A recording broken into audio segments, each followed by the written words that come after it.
you have been all recommended because of your ability to, and I guess track record of working across different groups, whether it's faith, ethnicity, public, private, in all those kind of spaces where right now there's just a lot of tension.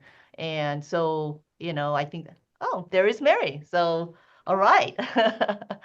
Okay. So at least all our speakers are on board and we're 1 minute ahead. So we're all on the same page as well. But and then we would like to leave room on the back end. So if you can try to keep your answer to like a minute or two, that would, for each of the questions, then I think it will allow us to have some freedom to get some questions, if any, or else I think all of us could go on. We could be our own lecturer for hours, right?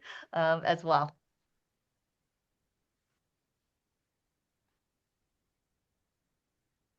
Well, it is technically 11:30, Cora, so I don't know if you want to officially start. And I don't know right now if the recording button is on. I don't see it, but oh yes, it is recording. Yes, it's All right. recording. And yes, we can get started. And welcome to everybody on behalf of the LA Sentinel and the Faith and Community Empowerment.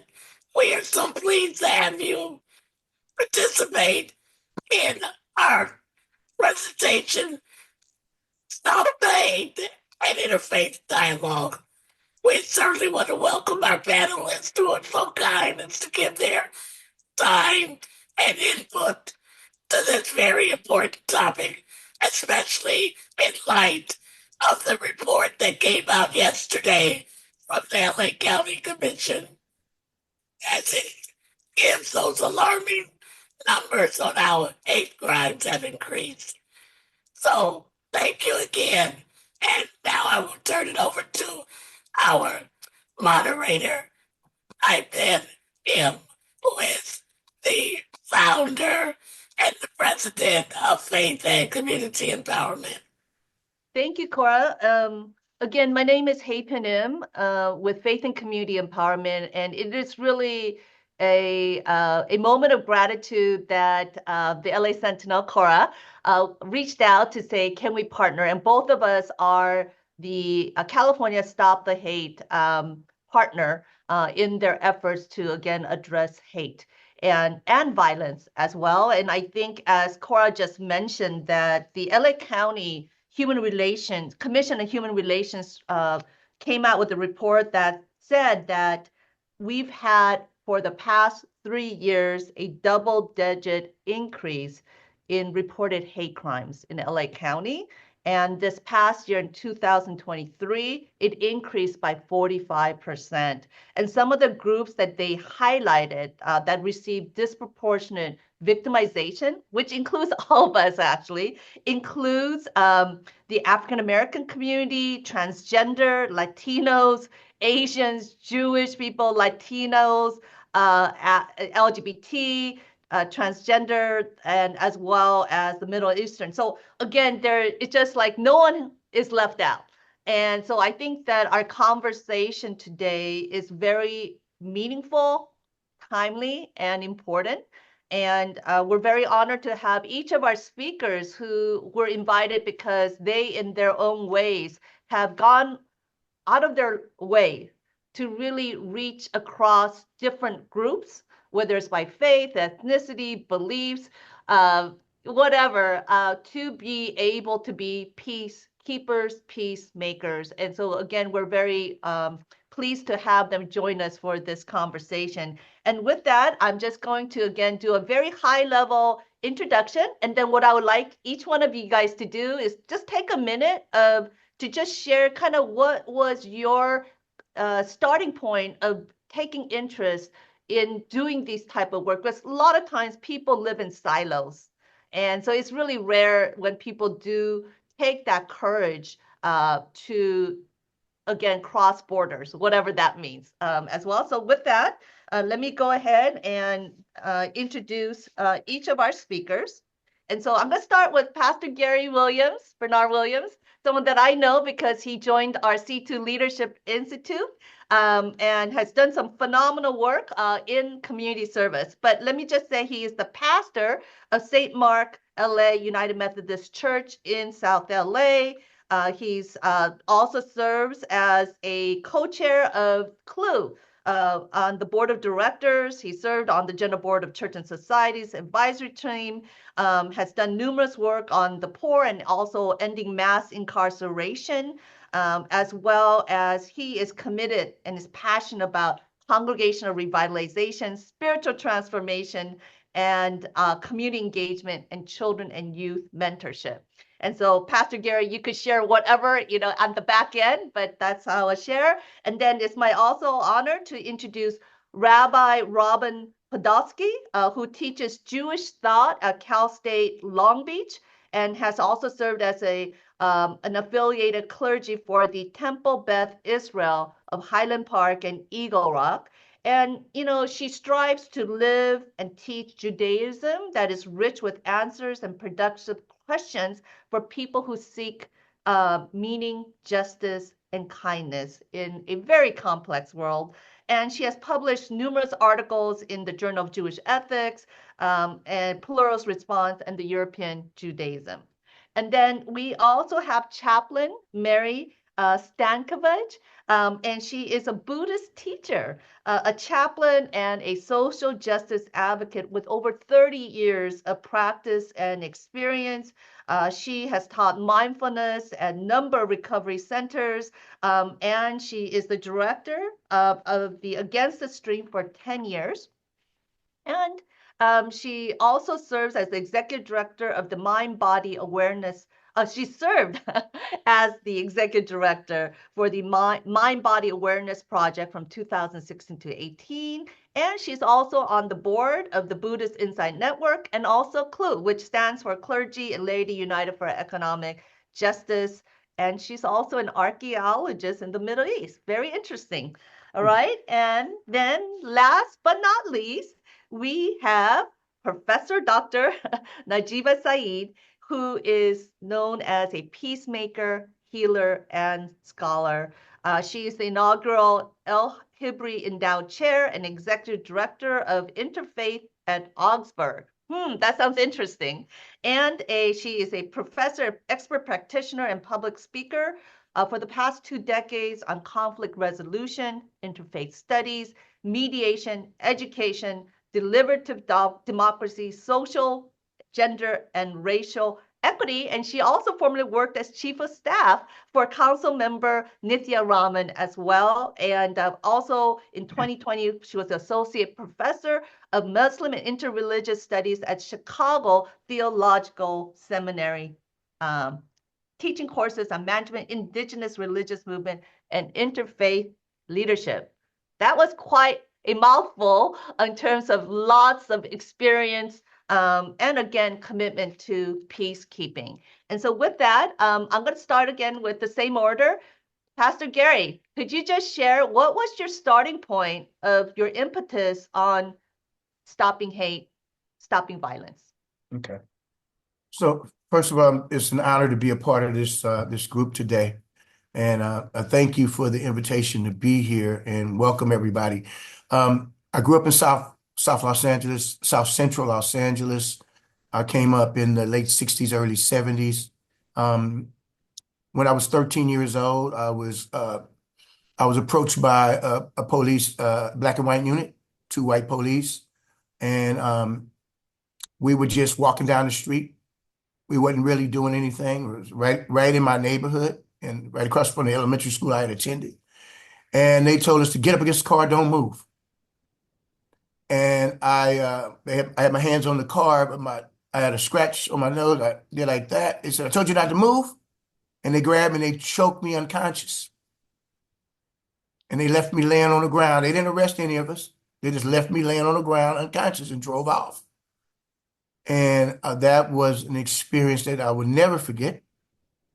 It was not long after that when it was this big deal about the chokehold and that it was killing folks. and I could have been one of them that died. I grew up in a house where I understood anti-blackness all my life. My parents left the South to come here, and I understand what that looked like. I grew up in a community that was predominantly African American. However, there was a lot of Hispanic brothers and sisters there as well, and we all struggled. And so from an early age, that's I think that's been a goal of mine is to fight back and to combat violence and racism, not just for myself, but for everybody. That's my starting point. Thank you so much. And we're glad you're still here. Me You're a too. shining light. With that, Rabbi Podolsky. Thank you. Oh, by the way, I'm no longer with Cal State Long Beach. I'm now on the faculties of the Academy for Jewish Religion and Hebrew Seminary. Thank you for the update. Sure. So I also grew up in Los Angeles. And I grew up in the Pico La Cienega neighborhood. It was mostly white, working class Jewish, and I loved it. And then when I was about to go to middle school, my parents moved us just to the outskirts of Westwood so that I would be in the school district where I could go to LA people will know Emerson Junior High and Uni High, which were considered sort of premium schools, and where I would basically meet more bougie people and hopefully make some contacts. And in fact, it was actually a very diverse school. There were two populations bused into the school. One was a group of rich kids from Bel Air who were bused down out of the hills into the school. And the other was a group of mostly Black students who would have gone to Locke or Dorsey who were bused into the school. Where the school was, there was to the south of it, there was a working class Chicano neighborhood. And it was also near the Sawtell neighborhood where there are a lot of Asian Americans. So it was actually a very diverse school. But one couldn't help but notice how segregated socially we are, and in classes as well, that the white students tended to get tracked into advanced placement. The students of color, for the most part, weren't. This is also, now you're going to find out how old I am. I went to high school between 1969 and 1972. So, of course, we were all very active. So I was part of a collective. We were of high school students. We were collective. And we were in solidarity with the Black Student Union. We did things like put out an underground newspaper. We led walkouts. But we also had just conversations, just encounters where we talked with one another about our different lives. This was at a time when the Vietnam War was raging. And I had people say to me, why would I go kill some other brown people when I've got a war to fight here for my own people at home? And so we realized, we were young, we realized, okay, so we can either allow ourselves to be socialized into the racial and other divisions in the dominant culture, or we could work to unlearn the unconscious racism we've been fed. And so that became a project. Thank you so much. And so, Chaplain Mary, could you just share what was your starting point? And we'd like to keep it about a minute or two. Absolutely. Yeah. Thank you so much, Hyepin. And I'm so honored to be part of this connection, this getting together this afternoon, this morning to have this important conversation. I grew up in New York City, the same era as Reverend Gary and Rabbi Robin. And it was a very active time. And I saw what was going on. I mean, as I said, growing up in New York City, there were protests, there were marches, there were riots, there were everything. There was violence and there was injustice. And I wasn't too directly impacted by it, but my friends were. And I remember in high school, that was when New York City was just a mess and people were burning down buildings. And I had friends who lived in apartments in the Bronx who, formed tenants unions and took over and just took it back and started fighting and saying no to the landlords who were trying to just, burn the building down and get the money. And they just were activists at that time and marching in the streets. And so I was kind of taught early on that we don't have to just sit and take it, that there are things we can do, that when we connect, when we form coalitions, when we find out, when we see what needs to be, the wrongs that need to be righted, we walk and we work in that direction. So thank you. Thank you. And last but not least, Professor Najeeba. Thank you so much. And what's funny is all of the panelists were actually friends with one another. I go hiking with Chaplain Mary sometimes in our Buddhist community. Pastor Gary was a student at Claremont School of Theology where I taught. Rabbi Robin and I are friends. I'm just sharing with you that we actually, in real life, show solidarity, whether a church or a mosque or a synagogue or a temple have been attacked. We've all been there for each other. So I just wanted to kind of share that. I think that's part of an important story around Los Angeles and how we can choose to be siloed in our own communities, or we can show up for one another. And for me, I grew up on the East Coast, but I migrated to the United States from Kashmir when I was 3 years old with my family, became a naturalized US citizen at the age of 15.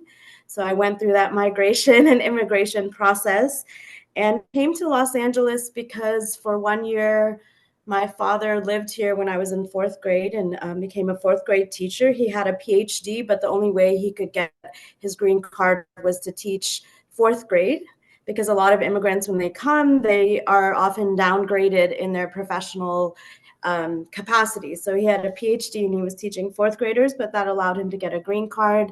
And then I loved LA. I fell in love with it as a fourth grader and came back after law school. And I ended up at the Asian Pacific American Dispute Resolution Center. So for me, this report, the release of the hate crime report, was really poignant. I came to LA in 2000 and I graduated from law school that same year. And everyone was telling me in 2021, after 9/11, that I should not interview with my hijab, the practice that some Muslim women, not all, that I would not get a job because we know that there was a huge spike in Islamophobia or anti-Muslim prejudice. I chose to keep my hijab on and interview, and was able to lead the Asian Pacific American Dispute Resolution Center. And I remember within a couple of years, the spike of hate crimes against Muslims was very high. And particularly at one time, Robin Toma asked me to speak at one of the press conferences, and I hadn't shared stories about myself because I was leading an organization. We started, many of us who were South Asian lawyers at the time, we started a crisis response network throughout the county of Los Angeles, because not only did hate crimes against Muslims go up, but because of the Sikh practice, men often will cover their head in a turban. One of the first people who was killed right after 9/11 was actually a Sikh American in Arizona. And for those who may or may not remember, Arab Christians have also been targeted as part of anti-Muslim bias. But in fact, the majority of Arabs in the US are actually Christian. One of the first people to be harmed in the LA County area was actually a Coptic Christian man, if people can remember, right after 9/11. So I wanted to kind of share that the story of anti-Muslim bias impacts not just Muslims, but has impacted other communities. And we also know that 20% of Muslims in the United States, a minimum, are of African descent. So we have about 6 mosques in the Los Angeles area that are predominantly African American. One of them led by one of my former doctoral students, Jihad Safir on Slauson. So those communities experience, as is now the largest growing community in Los Angeles, is the Latino Muslim community. In addition to myself as Asian American, our communities experience anti-Muslim bias, plus anti-Black racism, xenophobia, and all the other kinds of isms that come with being embodied in the multiplicity of the beautiful identities that we have. Thank you. Thank you. And I actually learned that Indonesia which I associate as Asian, actually has the largest Muslim population in the world. So again, I think a lot of times we make assumptions about each other, but I think, again, getting to know each other and getting to know the truth, whatever that means, is so important. So thank you for sharing for each of you. I also do want to say that for me, my interest in this space, one was in junior high, I went to an award conference at an African American church, right? And the Black choir, their music, their energy, their passion, their spirituality was something that really caught my attention. And so again, whether it's the African American community or so many others that I've come to appreciate, there's beauty that I have yet to discover and has really increased my curiosity of, again, crossing borders, quote unquote. I think also for myself as a Korean American during the LA riots, where our community was depicted in such a negative light and really pit our community against the Black community, when in reality there were so many other stories that are much more. And that also set me on a path to creating bridges of understanding as well. So with that, let me just start, and I'll go in reverse order. So Professor Najeeba, I know you've already said a few things, but what kind of hate is your community facing, and how are you addressing it? Well, In I about a think, minute or two. That's a lot to say, but yes. thank you. I think one of the things when we talk about anti-Muslim bias is we talk about interpersonal anti-Muslim bias and structural, or people often use the term Islamophobia. Many of us have moved away from the term Islamophobia because it seems like it's often interpreted as you can't be critical of the whole religion. And more we talk about anti-Muslim bias because it's not talking about like a critique of Islam as a religion, but it's talking about the discrimination that individuals who are interpreted as being Muslim experience. So you might hear me go back and forth between Islamophobia and anti-Muslim bias. I think so. We have interpersonal and structural. So the interpersonal is when someone comes and says something that is problematic or offensive. But there's structural Islamophobia where the policies or the procedures of an institution, such as an example in working with community colleges through LA County. There, I've talked to young Muslims who are afraid to have names that sound according to them as Muslim because they're afraid of what they might experience in the classroom. That's structural anti-Muslim bias, not interpersonal. I think, like all of our communities, our houses of worship have been targeted. Unfortunately, the mosque that my children grew up in Los Angeles, was targeted for hate speech. Another thing I wanted to point out is for many of us who are immigrants and Muslims, we have transnational identities. So when there's a flare-up in another part of the world, that can impact the relationships in Los Angeles. And so in addition to actual hate speech, hate violence, unfortunately, as well as structural Islamophobia, I think thinking about ways in which Muslims are integrated and not seen as one of the most difficult anti-Muslim biases is Muslims being seen as foreign or not a part of our society, or a recent arrival, when we know that Muslims have been in this land before the founding of the United States, because up to 1/3 of people who were enslaved coming from the continent in Africa, 1/3 were Muslims. So we know that there has been Muslim history here for many, many years. And so I just wanted to kind of mention that one of the major biases that we face is that we are a community that is here recently, that we are not a part of the history of this county, of this country, and that causes an outsidership that can be very damaging, especially to our youth who are reporting repeatedly very serious concerns around their mental health. And I wanted to just share that with folks.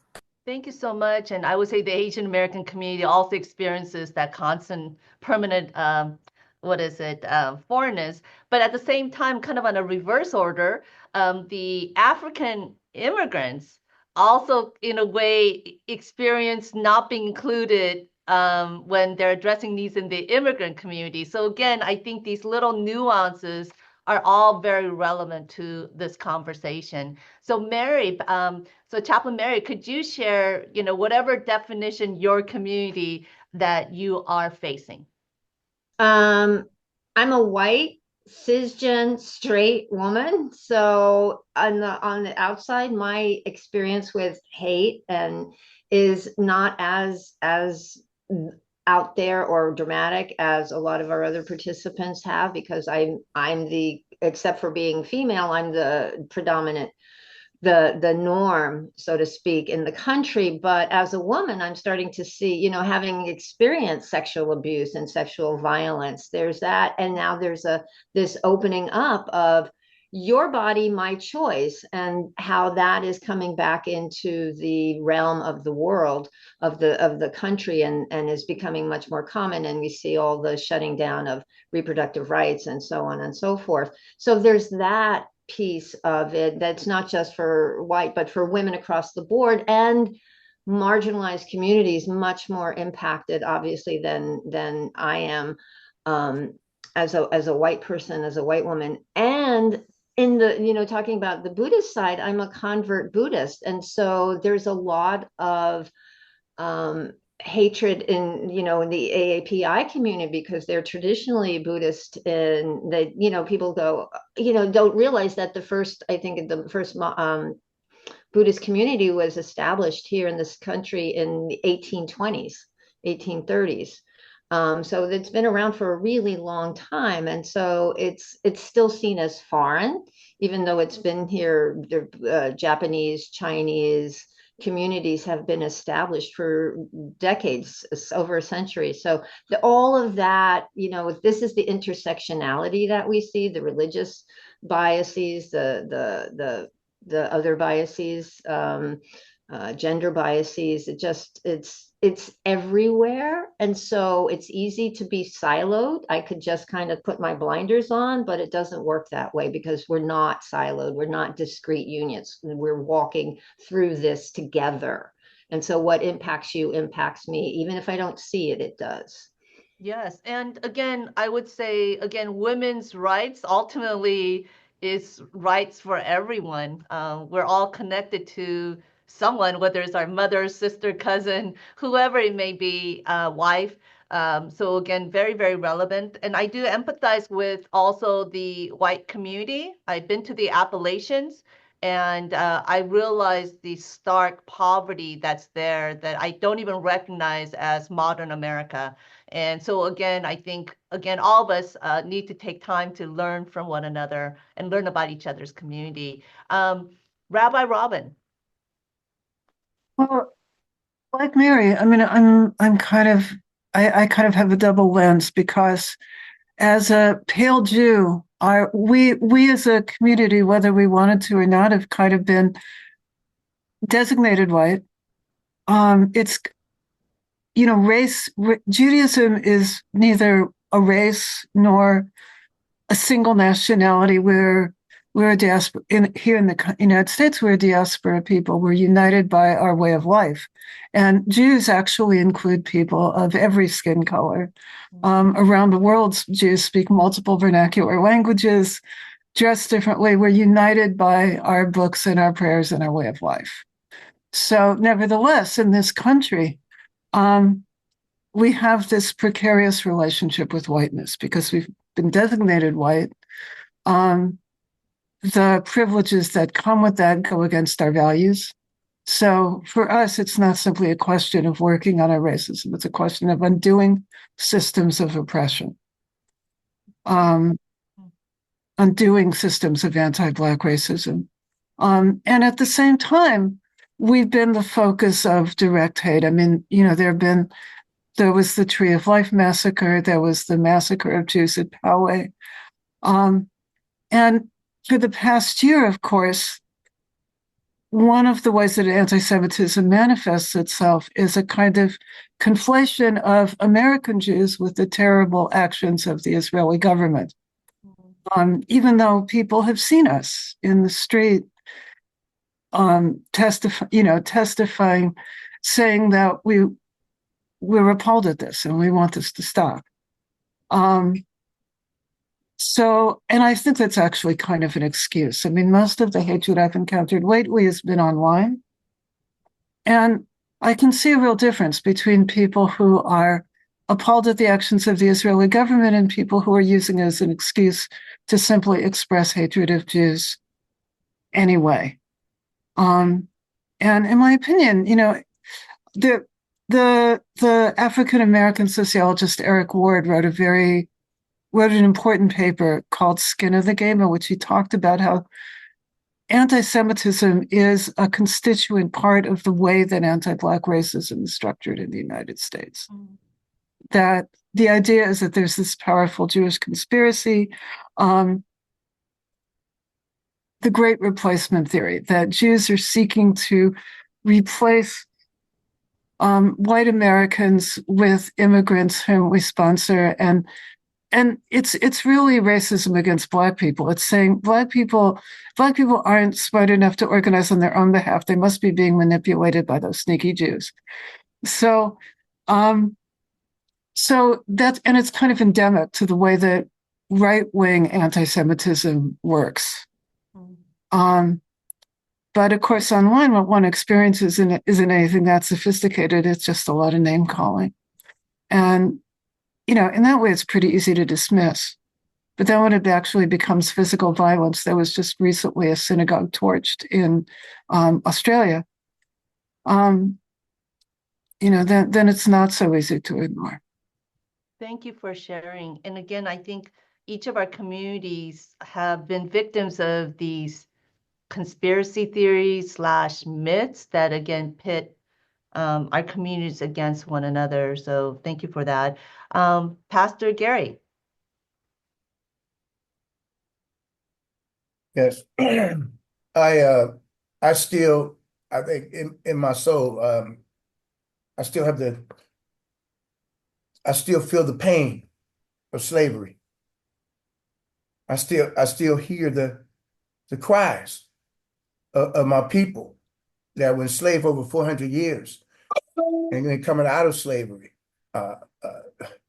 segregation and Jim Crow and redlining and all of those things, just one after another, up to mass incarceration in the whole 1980s, the whole crack cocaine epidemic that targeted the Black community, and I happened to get caught up in that. And I know a lot of my peers that came through that time were not as fortunate as I am to have been able to come out of it, and was able to not get the lengthy prison sentence that a lot of my people have gotten.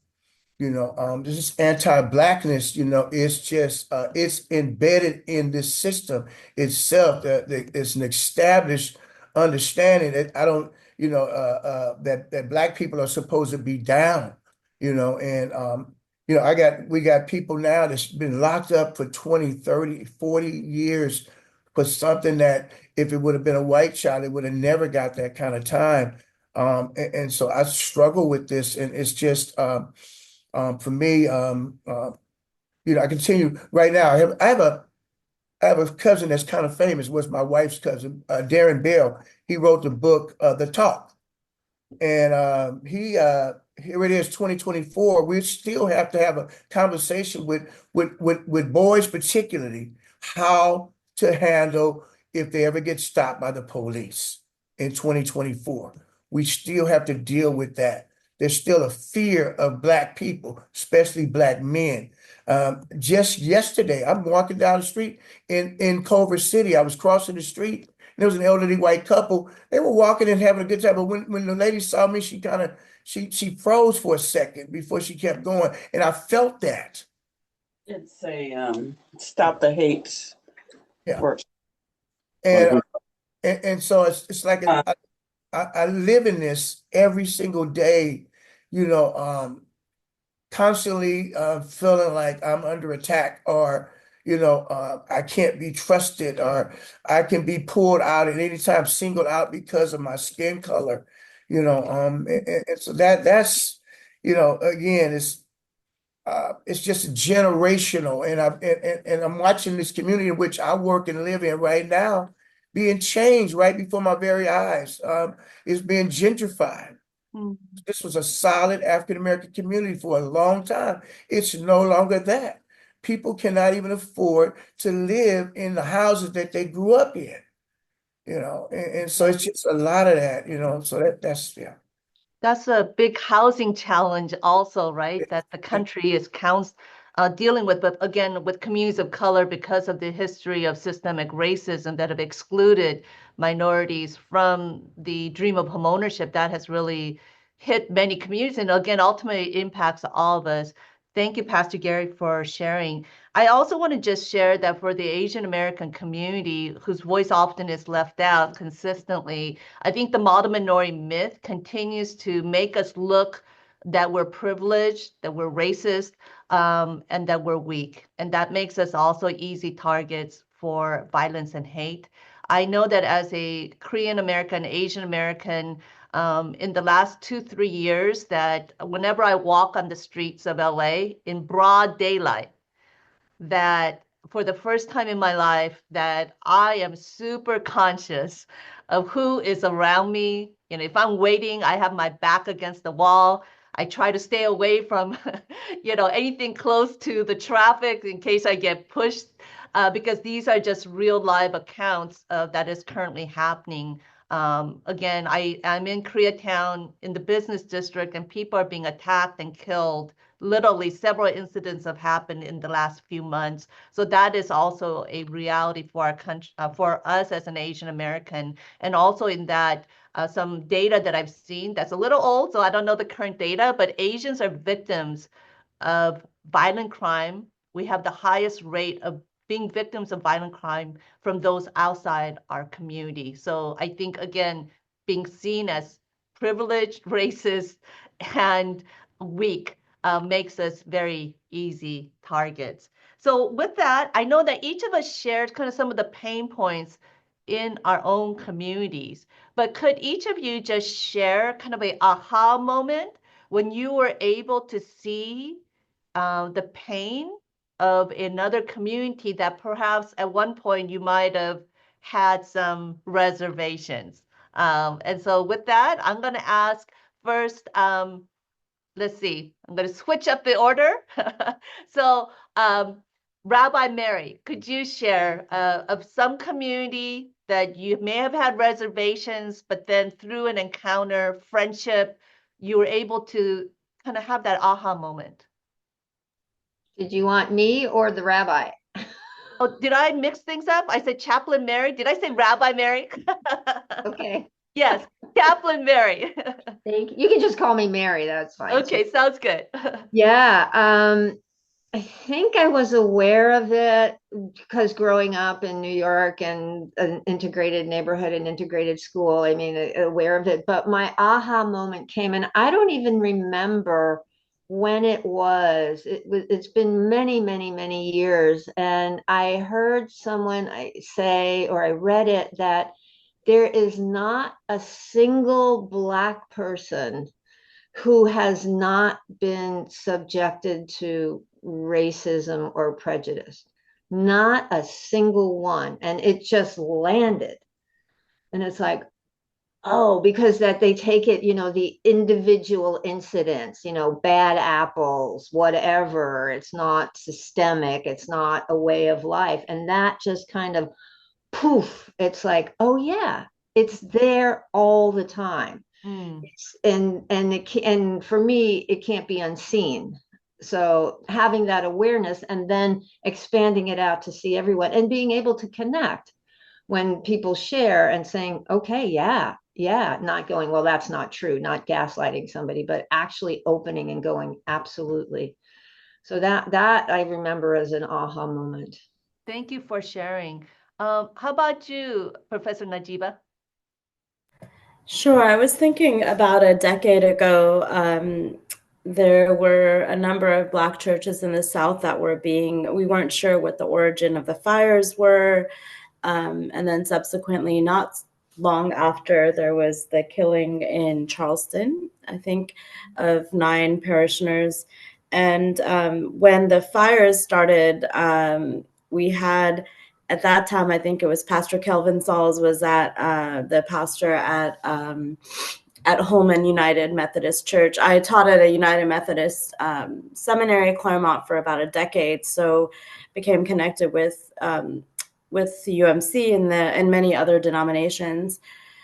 But it really struck me that, very often thinking of how Christians in this country are in the majority religiously, and often, our holidays follow a Christian calendar, and there is very much more in terms of numbers, a Christian majority in the United States. And it struck me, sort of, as I talked about earlier, the intersectionality of Muslims with other identities, or the identities we're interpreted of having as being Muslim or not. It really hit me that in that moment, and that's actually where I met Rabbi Heather Miller, with whom I do a lot of anti-Semitism, Islamophobia work around the country. We met at that gathering, and we have a picture from that gathering. I think a lot of the people who are on this call were there too, but it struck me to think about how you could have a religious identity that's in the majority, and a racial identity that is in the minority, and not just in the minority, but targeted as a community. And so it wasn't that I was, it wasn't that there was the aha moment was understanding that, and that's a continuous reality. And for all of us to think about, when we show up at the table, people will say, oh, a Christian, Muslim, and a Jew, and a Hindu, and a Buddhist. And I'll ask my That sounds students, like the beginning of a joke. But like, continue. what Muslim, what Christian, what is it? Any of us can have so many different embodiments, and to understand that when we think about where people are coming from, that they could bring 5 different identities to the table, which are beautiful, and I call them superpowers. And some of those may have more of a majority status or a power status, and then others may be targets. So that can all be within one person, and thinking about how we interact and show up for one another, understanding and having awareness that there are sources of access to power, and then there are sources of really struggling and dealing with coming into full agency because of barriers that we may face. So that internal contradiction, but for the person who's embodying, it's not a contradiction, it's who they are. So receiving all of that in the conversations and the solidarity that we build with one another. Thank you so much. Pastor Gary. So this is something I haven't shared with anyone, I think, except for my wife. It's a moment of shame for me. It became a aha moment. It was right after, I guess it was a few years after 9/11. And I was getting on a plane alone. And there were 2 men dressed in Middle Eastern clothes. And I immediately froze. And then I realized at that very moment that I had actually bought the lie. And I was shamed. And I felt it. And I thought about that the rest of that way on that plane, how I had allowed what I had heard and read and seen on television to affect me in that way, to have fear of somebody else, just because of the way. I don't even know if they were Muslim. And from that point on, I remember that I think that kind of helped for me to just break that whole frame of viewing the world through the media. Because even the progressive media, everybody was on board with that hate. And here I am, a person of color that understands oppression and injustice and being targeted because of the way I look. Here I am doing the same thing to somebody else. Yeah. Thank you so much for your vulnerability and honesty. I mean, I think we're all guilty of that. And I know that I have also challenged myself, or etc. As well. So thank you for that beautiful sharing. Rabbi Robin. Well, Najeeba is reminding me of a moment when I went to rabbinic school. The school that I went to was in a consortium with Bayan, which is a postgraduate Muslim seminary, and also Claremont Institute of Theology. At any rate, we got to mix and match and learn with perspective prospective clergy. And I remember the first time that I walked into the Islamic Center of Southern California, which is also a mosque, and never have I been to such a beautifully cosmopolitan and diverse place of worship ever, ever. It was fantastic. I mean, there were people of every color that is possible for a human to be. There were people who were dressed, you know, some women were in hijab, some were not. Some women were in blue jeans. There was one very obvious lesbian couple who were clearly accepted. There were people who there were Asian people, there were African people. It was extraordinary and united in prayer, and it was a really beautiful thing. And I was a little embarrassed to admit that I was surprised that it just hadn't even occurred to me. And and it was such an amazing place to be. So that years later, when I was in a interfaith group of women who would meet together and share from our traditions and make art together, where do we go on Friday afternoon, the first Friday afternoon after 2016, when Donald Trump won the presidency? We went to the Islamic Center. It's where we had to be. And we went as a kind of honor guard, with signs saying, "Welcome, we're here to protect you," and then we went and prayed Juma together, and it was extraordinary. That is beautiful and extraordinary. And I can relate.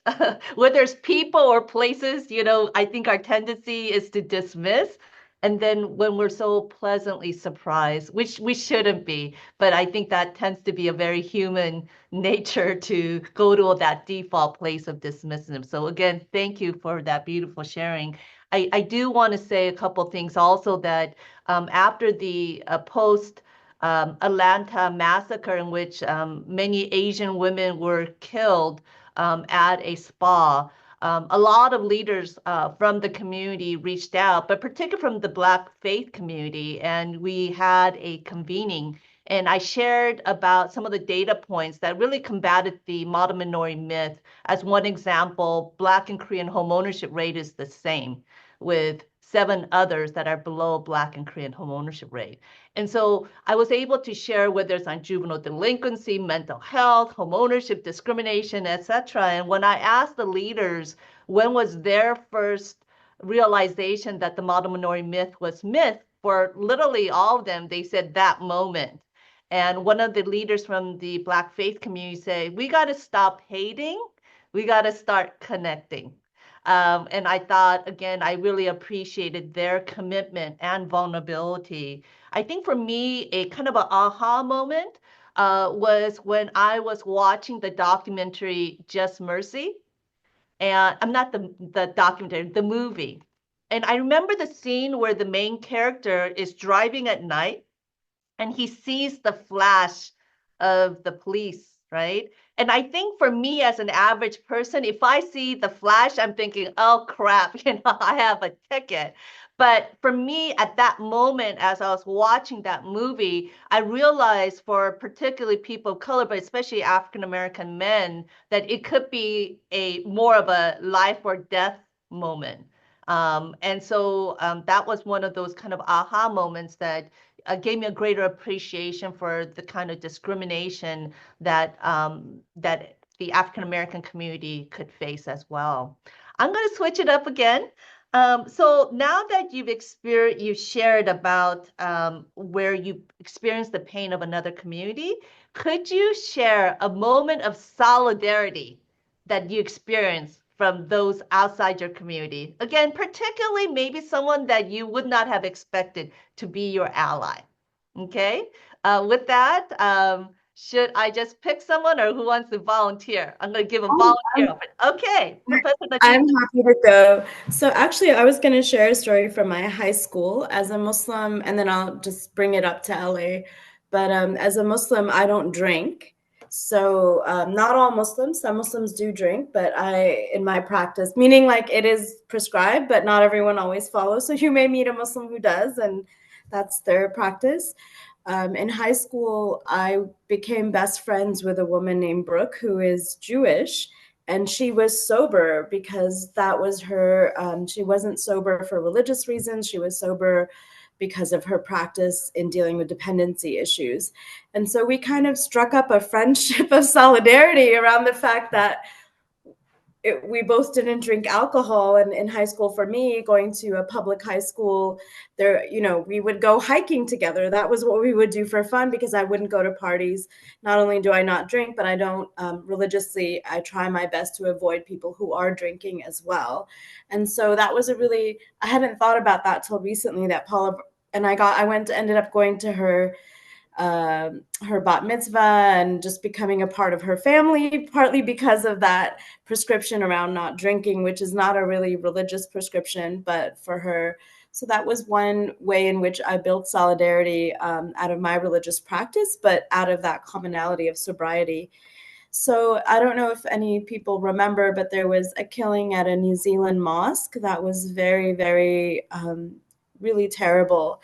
And it was an incredible scene at the local masjid, to see the number of Jewish leaders that came to our community. And there's a really beautiful video of Rabbi Sharon Brous speaking, and then I'm crying in the audience, and she's speaking and I'm crying. And I share that because I think one of the vulnerabilities that we all have is that, unfortunately, houses of worship have been targets. Whether it's a Hindu or Buddhist temple trying to get a permit to build, that's been a big challenge in LA County for people who are not aware, as well as for mosques and other communities. So whether you want to build a new religious center, or the violence that we've experienced related to gun violence in our county has also targeted houses of worship.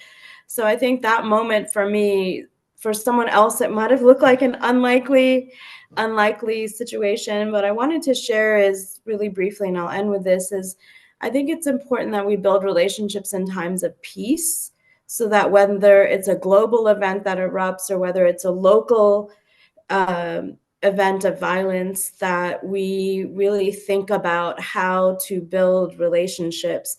And one of the most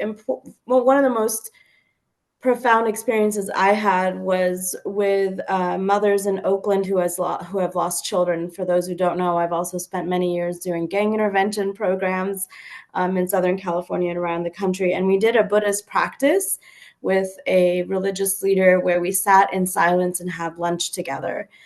And sometimes it's not just doing our own religious practice, but actually engaging in the spiritual practice and learning from other communities.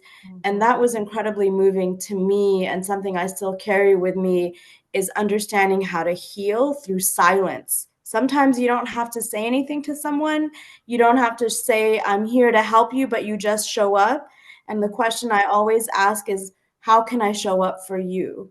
And sometimes people just want you to be there with them in quiet. So we don't always have to be the center of attention when we're helping. Let's show up and say, how can I show up for you?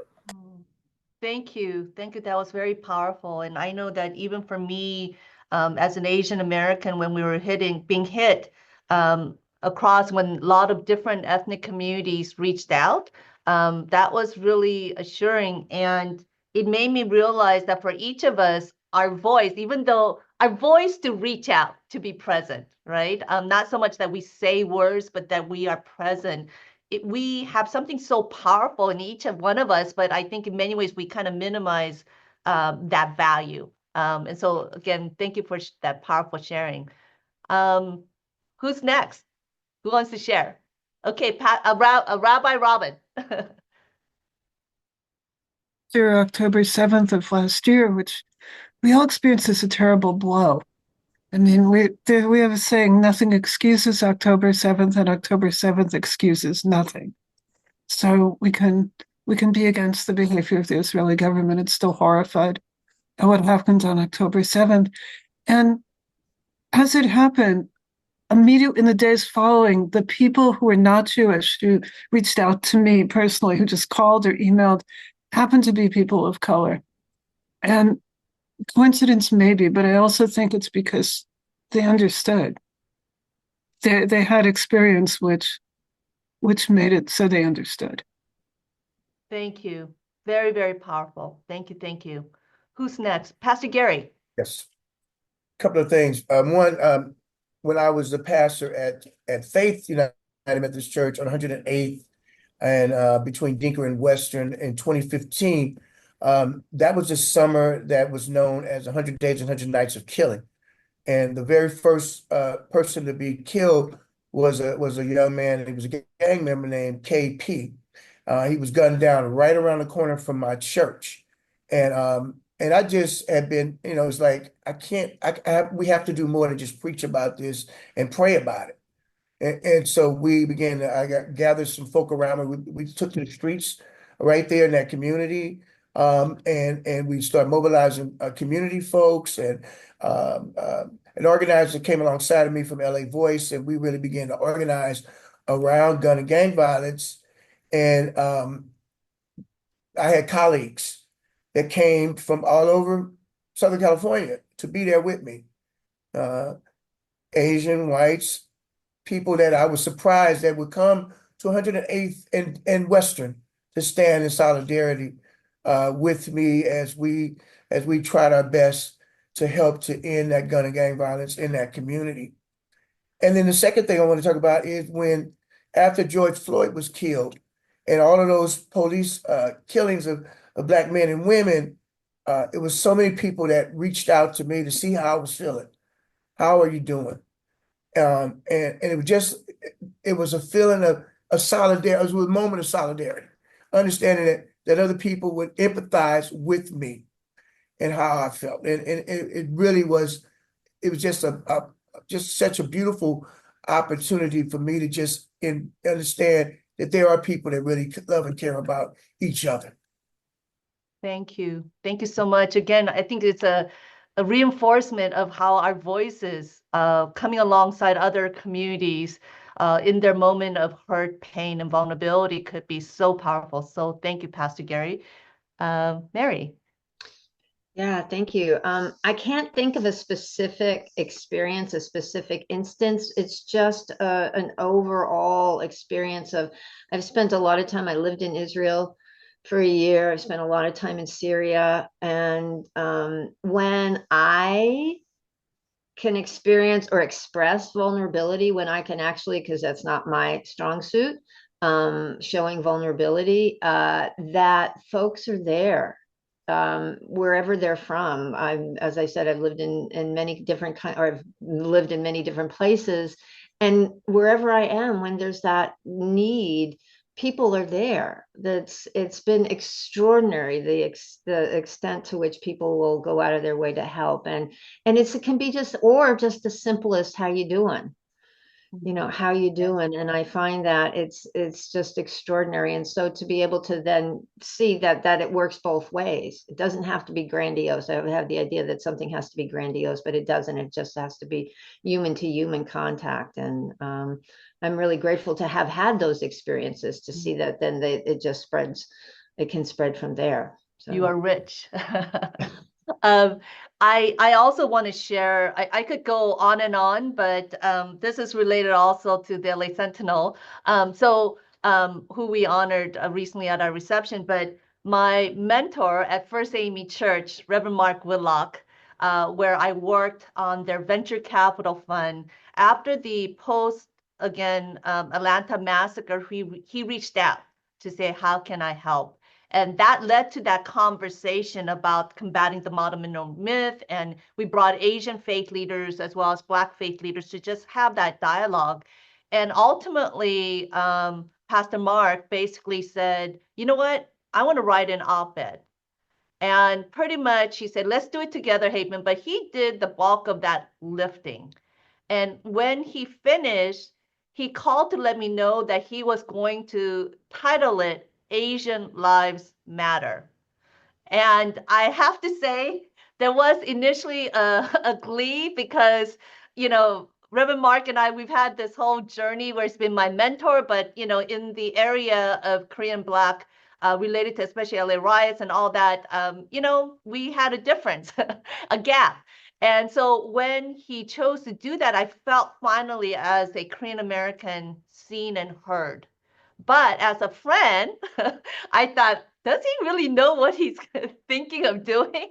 And so I did call to do so. And he said, absolutely. And not only did he choose to write that op-ed, but called the LA Sentinel to have it published. And I also want to give a lot of credit to LA Sentinel for choosing to keep that title, Asian Lives Matter and the Black Church, which again, I think because of its sensitivity, that the publication could have chosen to kind of tweak it as well. And so again, I have to say some of my strongest allies and supporters have come from those outside my own community, and for which I feel very motivated to stay in this space to again build bridges like each one of you. So I guess the question that I want to ask is, can you cite an action you have done to help build solidarity or stopping the hate, or something that you're committing to do for the future? So like one thing, one thing, and keeping it short. And for many of you, if you have a question or a comment, please put it in the chat room so then we could call upon you as well. So I think for me, one of the pieces that has been really important is what we call religious literacy, because we're talking mostly with faith leaders today. And in the research around anti-Muslim bias or other forms of biases, it's not just hate, but it's fear. So some people are motivated to act out of hate, where they have a targeted hate against someone, and others act out of fear. And so one of the things that I think is so important in our work is getting accurate information about each other's spiritual and religious practices from someone who is from that community. And so I'm really committed to the work that we did today, is to speak from our own religious practices and histories, and also to understand the diversity within one religion and one community, that within the Muslim community, we're vastly diverse. We are racially and ethnically diverse, but we're also religiously diverse in our practice and manifestation of Islam. So I wanted to share that because I think a lot of times we focus on the hate, and I wanted to add to that the conversation of fear. And the second thing that I've been asking people to do quietly, and my students to do, is to sit with ourselves. And I think Pastor Gary really gave such a great example. This isn't work we always have to do in front of each other, but to ask ourselves and be really honest. What do I fear? Whom do I fear? And why do I have that fear? And how do I overcome it? And I just wanted to mention that because sometimes we want to do this work together in the same room, but that's work we have to do on our own, and work that we really have to think about, because ultimately, it's not what we say about each other when we're together. It's what we say about each other when the other person is not in the room. What is my mosque teaching about Jews, Christians, atheists? I wanted to mention atheists after, if you're running for office in the United States and you're Mormon or you're Muslim or you're atheist, you are going to be very targeted. Unfortunately, those are 3 belief systems. So I wanted to mention that too, that we don't want to leave out people that are not religious. In fact, they also get targeted for not having a religious identity. So I just wanted to kind of have us think about, what do we do on our own, and what do we say about the other when they're not in the room? Because what we teach our children, particularly, it's the last thing I'll say, you are formed to be a racist or an anti-racist or accepting of all people from the age of 0 to 5. So what are we teaching our children about others? And are we exposing them to others as well? Because you can be formed for love, or you could be formed for hate from the age of 0 to 5. Very powerful. Again, I really think that there might be another forum that could become coming up that could address each of those topics, right? Again, combating some of those myths and narratives that we tell of each other that really is not true. At the end of the day, we're all people. And so again, you're right on point. Appreciate your work. Thank you. Past Rabbi Robin. I remember one incident. It was during the Black Lives Matter protests, and for this one action, it was held in downtown LA, and some of us arrived early to kind of hold the space. And there were funeral cortege from 5 neighborhoods, and Pastor Gary's nodding, you were there. So there were 5 neighborhoods in LA County, the Valley, South LA, East LA, and they all had symbolic hearses with symbolic coffins. And the plan had been that we who were clergy were asked to show up, as my friend Minister Brighty says, in full clergy drag. And we were a sight to see, with Cossacks and taluses, and anyway. And the idea was we were meant to guard the coffins, but there was a change of plans. At a certain point, I think Pastor Q took the mic and said, "Well, all the white clergy, please go to the back of the truck." So that meant removing ourselves from where the news cameras were, having the black clergy be the face of us. And we got to the back of the truck, we see that there's a whole line of sheriffs. And it turned out that they were threatening to shut everything down, to arrest our friend Felipe from SCIW, who had brought the soundtrack, and to take people away. And so we wielded our white privilege. We sort of lined up, this bunch of obvious clergy in collars and taluses and hijab and all of that, and just started walking them back. And it was sort of amazing. It was like we just gently took one step and one step and one step, and they backed up and backed up and backed up, and we walked them down the street.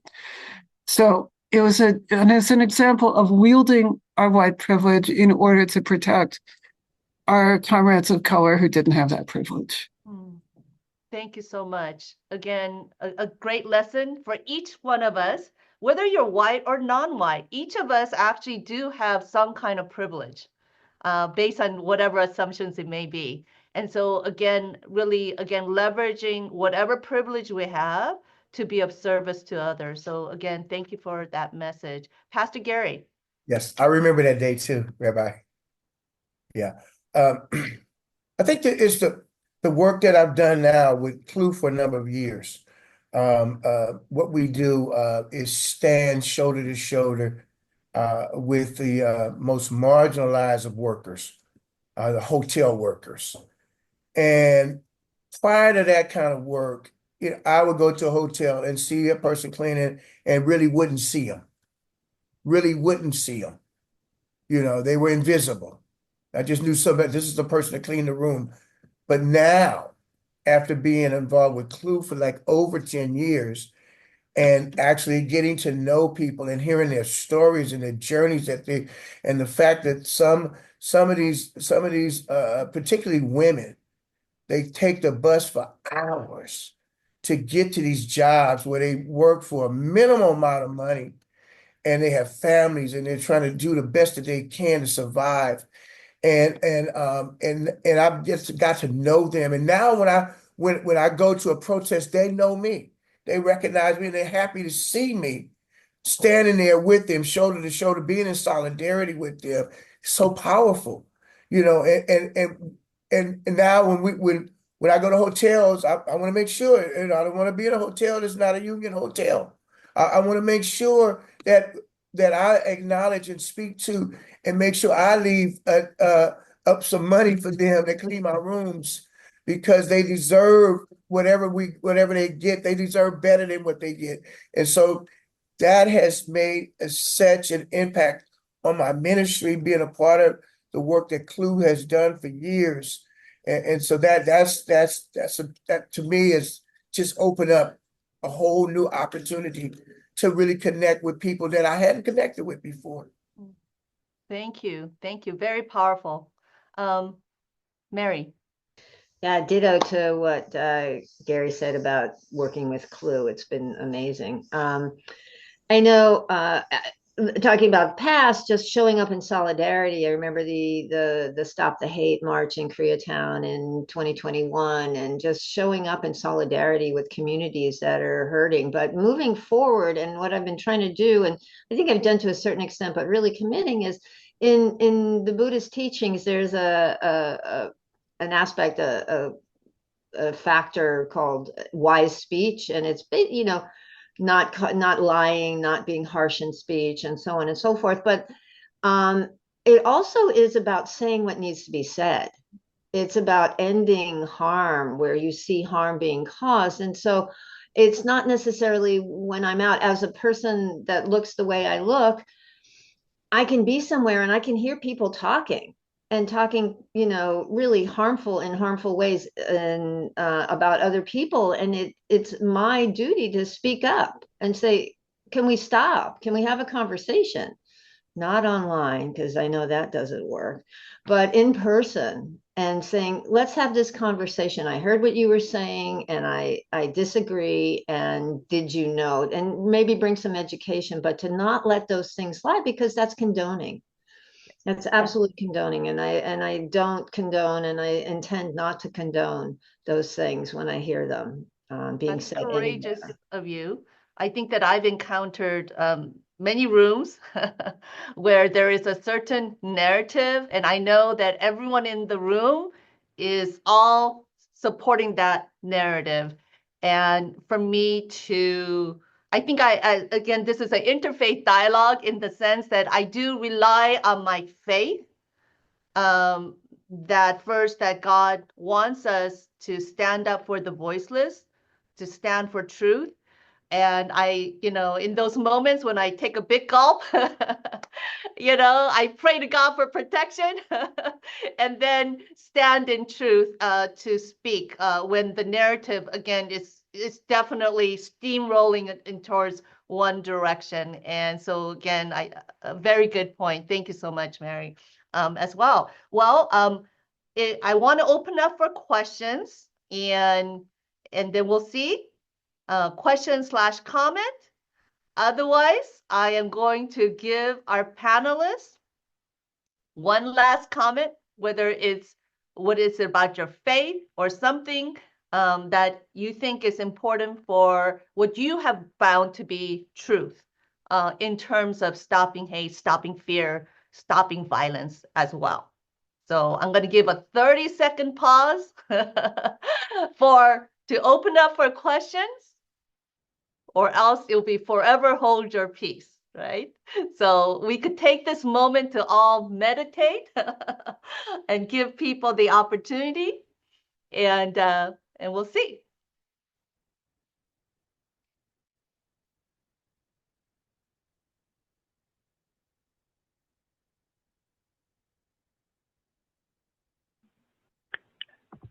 Hyepin, this is Ali Tweeney. Yes, hi. Thank you for Can joining you us. hear me? Great. Yes. Of course, of course. Well, thanks to you for holding this, and thanks to all the panelists for having such an important topic. And the timing could not be better on having this conversation. I don't know if anyone, I'll introduce myself. I'm currently serving as the board of the co-chair of the board of director of clergy and laity United for Economic Justice. And I'm the past vice chairman of the board of directors of the Islamic Center of Southern California. Many of the panelists are wonderful people that I work with across, including yourself. We met once at the 50th anniversary of Dr. Martin Luther King's speech at the Temple Israel of Hollywood. Yes. This Many other is, occasions. yeah. So this is a very important, and I think it's a daily conversation that's needed in this time in our lives. And the way to get to a better place on this particular topic is to really have a radical empathy toward each other and understand what happened with the other person in order to achieve the grand goal that we all look for to. So again, I'm grateful to all who made this happen, and I'm grateful to all the work that each and everyone does to make a better tomorrow. Thank you again. Thank you. Thank you so much, Ali. We have one question here from Troy TUL. How do your respective faith approach forgiveness and reconciliation when dealing with acts of hate? And if you could do that, like again in a minute, because we're coming close, but perhaps, not just like religious and way up there, but perhaps how you may have personally sought to live out that truth, right? I think would be helpful. So with that, who would like to speak first? I Pastor think Gary. Yeah. I think for me, forgiveness is more for me than it is for the person I'm forgiving. Because I don't want to hold on to that anger or that maybe somebody has done something to me. And this is not out of from my religious tradition, but it's out of my 12-step recovery tradition. When I need to forgive, because it helps me to be a better person, and so that's for me, that's the way I would look at forgiveness. Very powerful. And I think there's a verse about, someone choosing to forgive and set a prisoner free. And that prisoner was themselves. So very, very, very truth, very much truth. So thank you. Rabbi, Robin. In our tradition, forgiveness is a dialogical process, and it actually begins with repentance, with what we call tshuva. If a person wrongs another person, and I've been on that end of it, of having to go to a friend and say, I messed up. I'm asking for forgiveness. I'm not saying I am entitled to it, but here's what I did wrong. Here is exactly what I did wrong. Here's what I'm doing about it. And I'm sorry. And my friend was very gracious and did extend forgiveness. But that's so we're not so much about gratuitous forgiveness. On the other hand, we are forbidden in our Torah to hold a grudge. And I kind of see it as a different thing. In English, it says lo titor in Hebrew, but in English, we have this phrase hold a grudge, which is you're kind of holding the grudge. You're kind of stroking it. You're feeding the grudge. You can just drop it. You can just drop the grudge. And I like that visual. That's been useful in my life. Thank you. I love that. Cradling it's almost inconsistent with what you want to do. So very powerful. Professor Najeeba. Sure. Certainly in the Quran, there are many different indications that, for instance, if your enemy goes towards peace, inclined towards peace, that it's better to choose forgiveness over retribution. And very often when I engage in, I'm a restorative justice mediator and also a conflict resolution mediator too. I often ask parties now, though, in the beginning of a conflict, who is human to you in this conflict? Are we in each other's futures? And the last question that I will work with people on is reconciliation justice? And I think that third question of is reconciliation justice is related to whether people can see each other as human or fully human, and whether they believe in a joint future together. And I say that because we have also studies that show, for instance, African-American victims of crimes are pushed to ask for forgiveness publicly, quickly. And there are examples of this in the public narrative of the United States. So I just mentioned that I think forgiveness is an important virtue. It's something I spend my life working on in many conflicts that can move people towards justice. But we have to give it the space and the time for people to be ripe for forgiveness, and that the humanity of everyone and the dignity of everyone at the table, that forgiveness is predicated on that. My worry is when we move into a conflict or violent or post-conflict situation and push people publicly to say, you need to forgive, without talking about dignity and humanity of everyone at the table. I think forgiveness is an incredible tool for moving forward. And it needs to be done, I think, in a process that is dignifying and humanizing for everyone. And that's what my tradition would answer this question with. Powerful, powerful. Who's left? Mary. So there's a one of the suttas, the discourses of the Buddha, he says that even if you are attacked by a robber on a road and he cuts off your arms and legs, you should not hold hatred in your heart for him. And saying, because hatred is one that we carry in ourselves is poison to us. And so to recognize that folks who are, or people who are committing these acts against you or whatever it is, that they're, as Najeeba says, they're human beings too. And to get to a place of, can I soften my heart? And it's also, there's also accountability in Buddhism. It's not just like, oh, I'm sorry, but there's absolute accountability. But as so many others have said, I don't want to have that hardness in my heart because you don't experience it. I experience that hatred. And it takes time. You have to give, as Najeeba said, you have to make space for the emotions. You have to make space for what's there. You have to honor what's showing up with an awareness so that they don't take over and you're not reacting. But you have the wisdom and clarity to hold them with kindness, with compassion, with tenderness, so that you can get to a place. It might take years. It might take years. And so there's no time limit on it. But I think it's a worthy goal to move towards for your benefit. Beautiful, very powerful. I know that for myself, the LA riots with Sunjadu and Latasha Harlins was one that was really a narrative that I didn't want to touch. And a friend, Naji, suggested that I reach out. And I didn't want to touch that situation and actually make it worse.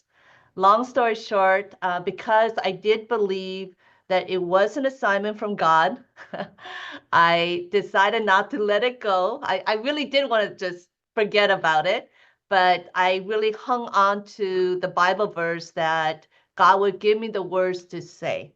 And I did obey. It really, I gulped 10 million times, prayed 10 million times. But when I did reach out, Shanice Harlins, who is Latasha Harlins' cousin, was receptive. And that led ultimately to both of us ending up on the front page of the Los Angeles Times.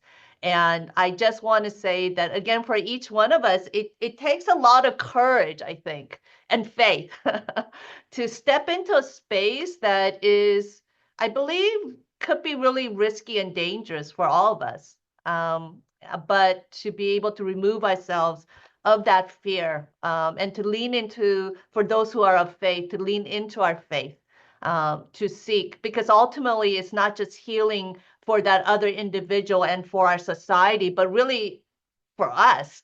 And I think the sooner we know the truth will set us free, right? As well. And so with that, I just want to say thank you to each of you for joining in on this conversation. And so I would like for each of our speakers to just give us one word, one word that you like to share of this gathering. If you want to cheat, you could add a few more words, but one word that you like to relate to our group here, and then I will toss it back to Cora. I know that we have one more session tomorrow on resources as well. So with that, Mary. Deep gratitude to all the people in this beautiful mosaic. There's so much to be grateful for. Thank you. Pastor Gary. Let us not live in demonstration of hatred, but let us be people marked by love and wisdom. Amen. Amen. Rabbi Robin. When asked by a student to teach the entirety of Judaism while standing on one foot, Rabbi Hillel the Elder said, "That which is hateful to yourself, do not do to another person. All the rest is commentary. Now go and learn." Amen. Amen. Professor Najeeba. I would just end with the word peace, because I think one of the things that Muslims and people of Arab descent right now are facing is an essentializing of our religious or ethnic identity with a propensity for violence. And so just to be really careful that when we meet any community or any person, we understand that they are equally capable of peace and they are equally capable of violence, and that no community or no group of people or no individual should be reduced to one capability or capacity, that we all have different capacities. And I do think right now, I think that that's really important, that we understand I'm a peacemaker because of my religion, because I'm Muslim, not despite it. And I think that's really important, that we understand anyone is capable of the capacity for peace building, peacemaking, and that we open the door to that understanding of all peoples. Amen. Amen. All right. Well, let's thank all our great speakers and panelists. So show a little love there. Okay. Thank you. With that, I will toss it back to Cora. Thank you for your partnership. Yes, thank you all. This has been so informative, educational, enlightening. I learned so much more than I ever expected. Certainly, I want to thank Reverend Williams for connecting me with all of the other panelists. I really appreciate that. Hyepin, you did an excellent job as a moderator. And it was just, I think everybody should be fired up enough to go out and make a difference. So I want to thank everyone for tuning in. And I hope we'll be reading about your good works. The Stop Thing. Join us tomorrow at the same time for our second part 2, where we will feature professionals from LA, 211 LA, and they'll share all about some of the government resources that you can report hate crimes to.